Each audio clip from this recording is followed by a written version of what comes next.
So I'm going to be solving quadratic trinomial equations today. So trinomial, first of all, meaning three. So when there's three different terms in an expression that you want to solve, or an equation that you want to solve. So I do it using the box method. So I always look at the far left-hand side, which is 1x squared, and I write the factors of it into the left-hand side of the box. So I'll use the colors here just to make it a wee bit easier for this first one. So x and x, that's the two factors of 1x squared. On the right-hand side, I have plus 6, so that could be 1 and 6, or 2 and 3. They're the different pairs of factors for it. Now, why I like the box method is because you can check if you've got the correct answer quite easily at the end. So I'm going to put in a solution set here that I know is incorrect. So I'm going to put in 1 and 6. Now, because it was a plus 6, that means that it has to be plus and plus in here, or it could be negative and negative, because negative 1 times negative 6 will give you plus 6 again. But I know it's going to be plus and plus because I want to do a check here, and if I do the check correctly, I should be left with positive 5x. And how you check is you cross multiply and add. So 1 times x is 1x, 6 times x is 6x, and if I add them, I get plus 7x. Now, that is not the same as our plus 5x, so I know that I've done it incorrectly.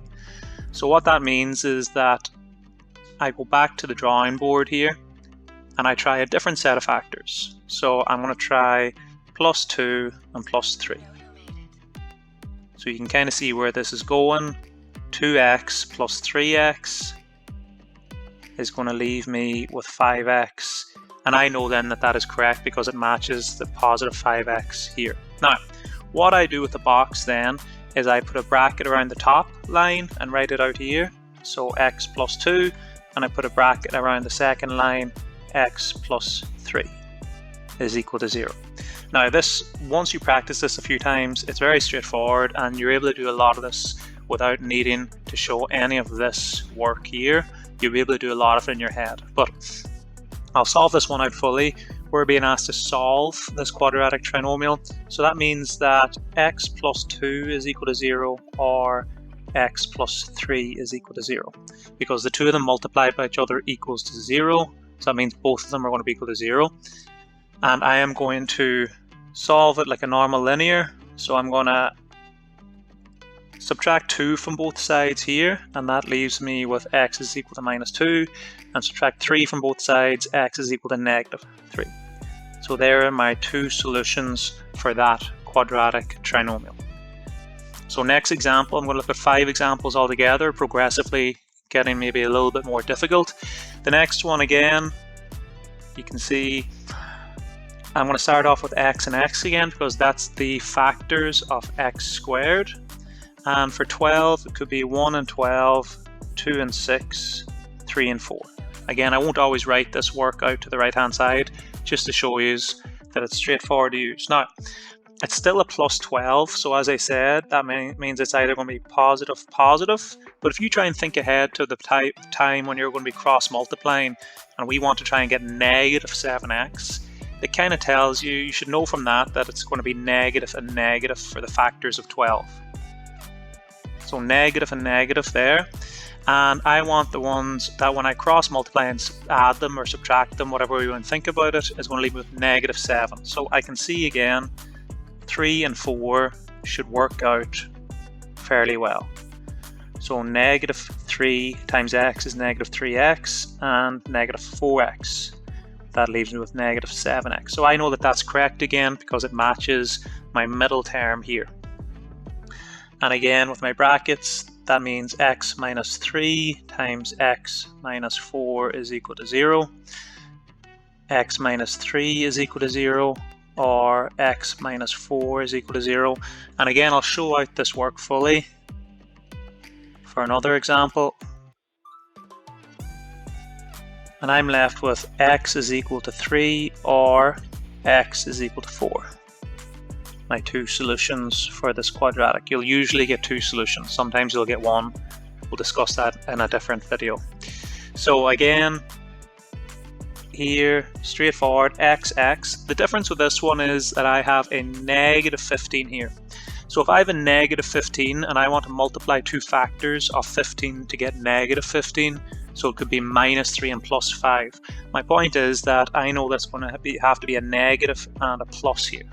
Now I don't need to think too much because the factors of x is still x and x. So now I just want to think of two factors of 15. Now it could be 1 and 15 or 3 and 5. And I want two that are going to differ by 2 because I want to get a negative 2x. And I also want to make the higher valued factor the negative. So that leaves me with a negative overall whenever I do my cross multiplying. So I'm going to try 5 and 3. Cross multiply. Negative 5x plus 3x. That leaves me with negative 2x. And again, I can see that that matches up with my middle term. So I'm happy. And again, x minus 5 times x plus 3 is equal to 0. X minus 5 is equal to 0. X plus 3 is equal to 0. And whenever I skip down a line, it's going to be x is equal to 5 or x is equal to negative 3. Okay. Now sometimes they might put a coefficient in front of the x squared term. And that just means that you have to take in the factors of that coefficient. So in this case, it's 3x squared. So that means the only factors of 3 are 3 and 1. So 3x and 1x. Now this is just you have to think a little bit more here because when you do the cross multiplying on this side, remember it's going to be multiplied by 3x this time. Now for minus 10 or negative 10, I have 1, 10, 2 and 5. I want to get negative 13. So two things first of all. So this negative 10 means that I'm going to have a plus and a minus here. I'm not going to fill them in yet because I need to take the 3 into consideration. But I want the bigger of the two to be a negative value for the factors because I want to be left with a negative 13x when I cross multiply. So that in mind, with enough practice, you'll get quicker at doing these. But I'm going to try plus 2 negative 5. So I can check that they're correct factors. If I multiply those two, plus 2 times negative 5 will be negative 10. So negative 10, so I know I've split them up properly.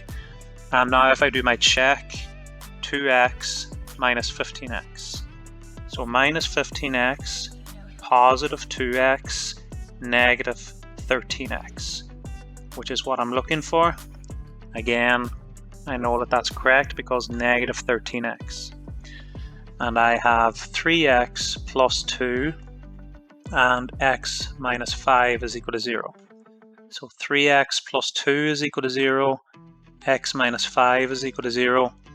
I'm going to negative 2 from both sides here. On this side, I'm going to positive 5.